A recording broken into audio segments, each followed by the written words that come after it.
7 मई बुधवार को बिहार में होगा ब्लैकआउट मॉक ड्रिल। जानिए क्या है ये मॉक ड्रिल और इसमें आपको क्या करना है, हम जैसे और आप जैसे आम नागरिकों को क्या करना होगा।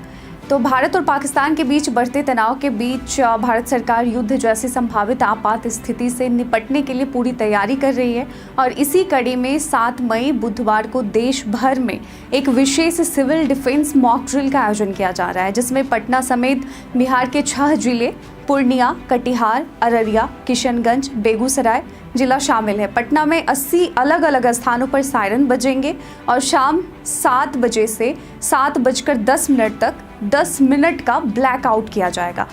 तो अब सबसे पहले समझते हैं कि ये मॉक ड्रिल होता क्या है, होती है ये मॉक ड्रिल। तो मॉक ड्रिल एक तरह की पूर्वाभ्यास प्रक्रिया होती है जिसमें आपातकालीन स्थितियों से निपटने के लिए सरकार, प्रशासन और आम नागरिक मिलकर मिलिट्री या सिविल स्तर की तैयारी करते हैं। और इसका उद्देश्य होता है यह देखना कि अगर अचानक कोई हमला या आपदा हो जाए तो जनता और प्रशासन किस हद तक तैयार है और किस तरह से प्रतिक्रिया देगा। तो इस मॉक ड्रिल में क्या क्या होगा आइए जानते हैं। तो 7 मई को शाम 6:58 में पहला सायरन बजेगा जो 2 मिनट तक चलेगा। इसके तुरंत बाद ब्लैकआउट शुरू हो जाएगा, यानी पूरे इलाके की बिजली काट दी जाएगी और सभी को अपने घरों की लाइट बंद करनी होगी। अब अगर सड़क पर चल रहे हैं तो वाहनों को भी रुककर लाइट बंद करनी होगी। हालांकि एम्बुलेंस और आपातकालीन सेवाओं को छूट दी गई है। वहीं 7:10 में दूसरा सायरन बजेगा, जिससे यह संकेत मिलेगा कि मॉक ड्रिल समाप्त हो गई है और सामान्य स्थिति बहाल की जा सकती है। तो यह ड्रिल पटना में 80 अलग अलग स्थानों पर आयोजित की जाएगी और फायर ब्रिगेड, पुलिस वाहन और अन्य सुरक्षा एजेंसियां सायरन के जरिए लोगों को सतर्क करेगी। अब बात आती है कि ब्लैकआउट के दौरान क्या करना चाहिए आम नागरिकों को। तो सभी नागरिकों को अपने घर की लाइटें बंद रखनी है। यदि किसी वजह से लाइट जलानी पड़े, जैसे कि कोई बुजुर्ग की वजह से या फिर कोई बीमार है घर में उसकी वजह से या फिर कोई इमरजेंसी हो, तो खिड़की और दरवाज़ों पर मोटा पर्दा या कपड़ा डालें ताकि घर के अंदर की जो रोशनी है वो बाहर ना जाए। अब इसके बाद आपको खुले इलाकों में नहीं रहना है और अगर आप बाहर हैं तो किसी नज़दीकी इमारत या सुरक्षित स्थान में शरण लें। बच्चों, बुजुर्गों और दिव्यांगों को पहले से ही इस ड्रिल के बारे में समझाएं ताकि वे डरे नहीं और समय पर सुरक्षित जगह पर पहुंच सके। अब बात आती है कि मॉक ड्रिल क्यों ज़रूरी है।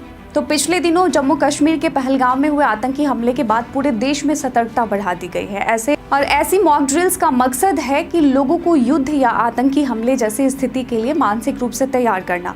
तो इसके जरिए प्रशासन यह परखेगा कि बिजली, संचार, चिकित्सा और नागरिक सुरक्षा सेवाएं कितनी चुस्त और दुरुस्त हैं। तो नागरिकों से अपील की गई है, जैसे कि पटना के जिलाधिकारी डॉक्टर चंद्रशेखर सिंह और एसएसपी आकाश कुमार ने लोगों से अपील की है कि वे इस मॉक ड्रिल को लेकर घबराएं नहीं और यह केवल एक पूर्वाभ्यास है, यानी रिहर्सल है, ना कि कोई असली हमला। तो प्रशासन चाहता है कि हर व्यक्ति इसे गंभीरता से ले और पूरा सहयोग करे ताकि अगर भविष्य में ऐसी कोई स्थिति आती है तो हम सब तैयार रहें।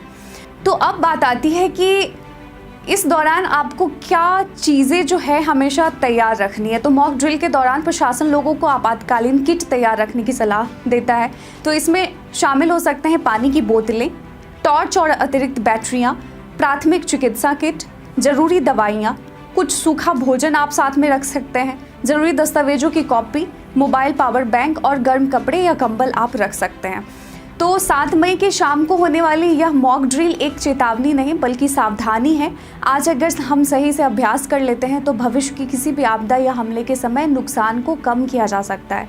इसलिए आपको चाहिए कि प्रशासन के निर्देशों का पालन करें और देश हित में सहयोग करें। सेफ रहें, सुरक्षित रहें और आप हमें कमेंट सेक्शन में फ़िलहाल बताएं कि आप अभी फ़िलहाल किस क्षेत्र में हैं, किस ज़िले में हैं और कमेंट सेक्शन में लिखकर ज़रूर बताएं। आज की वीडियो में बस इतना ही। धन्यवाद।